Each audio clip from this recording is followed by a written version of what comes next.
Until now, we have covered a lot of ground. We have explored the varieties of stress, dug into the triggers, and looked at where stress shows up in different areas of our lives. Now, we are going to talk about something that connects all these pieces: how we respond to stress. This is the bridge between the triggers we face and how stress shows up in our lives. This is where we see the incredible complexity of how our body and mind work together, or sometimes against each other, when we are under pressure. When stress shows up, one of the first things our mind does is analyze the situation. In simpler terms, we ask ourselves, is this something I can handle? If the answer is yes, we see the situation as a challenge, something we can rise to with focus and effort. Remember the positive stress we talked about in varieties? This is how we respond if we feel it's manageable. Now, let's understand this through an example. You're asked to lead a meeting at work. You feel a little nervous, but you think, hey, I've done this before, and I think I can do it again. Result: stress motivates you, helping you perform better. However, if the answer to the question was no, we see the situation as a threat, something overwhelming, dangerous, or too big to handle. Continuing the example, in the same meeting, you are feeling not up to the challenge. You're already dealing with a personal issue, a tight deadline, and maybe a boss who's very hard to please. You think, I'm going to fail and everyone will see it. The result: stress can feel paralyzing or push you into survival mode. Now, why does this matter? Well, our perception, how we see the situation, plays a huge role in whether we are experiencing stress as manageable or overwhelming. But it's not just about the perception. Other factors like how much stress we already have, how much control we have in reality, or how much control we feel we have, influences whether we see something as a challenge or a threat.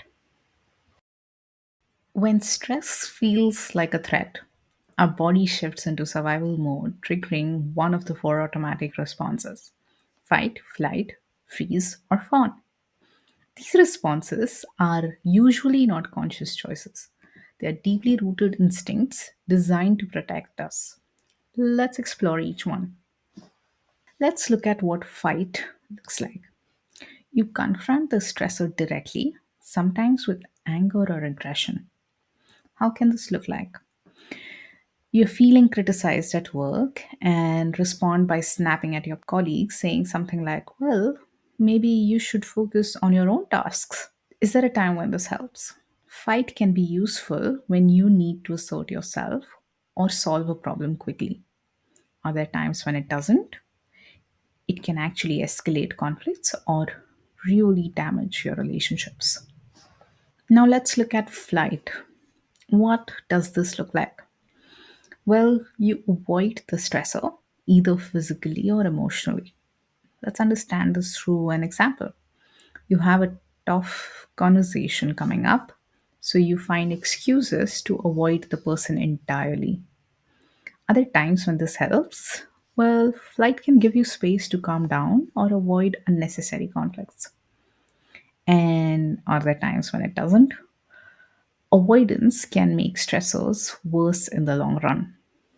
Now, let's look at what does freeze look like. You feel paralyzed, unable to act or make decisions when this is triggered. To understand this through an example, you are in a meeting and someone asks you a question you weren't prepared for. Instead of answering, you freeze, unable to say anything. Let's understand if there are times when this helps. Freeze can give you a moment to process when you're feeling overwhelmed. And what are the times when it doesn't help you? It can leave you feeling stuck, unable to take very necessary action. Now let's look at what fawn might look like. Well, fawn is basically when you try to please others to diffuse the stress, more often than not at your own expense. To understand this through an example, your boss gives you an unreasonable task and you agree enthusiastically, even though you know it'll mean working late and maybe skipping dinner. Other times when this helps, well, Fawn can maintain harmony temporarily. And what about times when it doesn't is it can lead to burnout or resentment if your own needs are getting ignored again and again. Now let's look at one important consideration. In general, our stress responses don't always match the trigger because they are shaped by relational dynamics in our lives. To understand this better, let's take an example. You are at work where your boss has authority over you. You might feel like you can't push back, fight. Instead, you might freeze or fawn, trying to please them or stay out of trouble. But in the same space where you are in more control, like at home, the same stress might show up as a fight response, arguing with your partner or shouting at your kids. More often than not, these are unconscious choices. It's natural human response.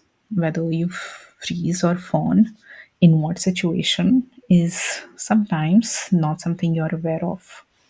However, what can make our lives a bit better is understanding that what happened to you externally is not your fault.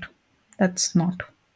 But what you do with it, your responses, how you are responding to the stress is always your responsibility. This discussion on stress response is the bridge between understanding triggers and seeing where stress shows up in your life. Your responses, fight, flight, freeze, or fawn, are how you process stress and protect yourself. But sometimes these responses are shaped by factors. What are these factors? Whether you see the situation as a challenge or a threat, how much stress you're already carrying, and the relational dynamics in your environments. Recognizing your stress response gives you a clearer picture of what's happening and why. This can help you start making choices that feel better for you.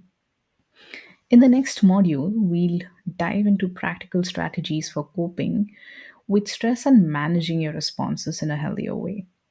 For now, take a moment to reflect on what you've learned about your own patterns. You've come so far already, and I think you're doing quite amazing. Let's keep going.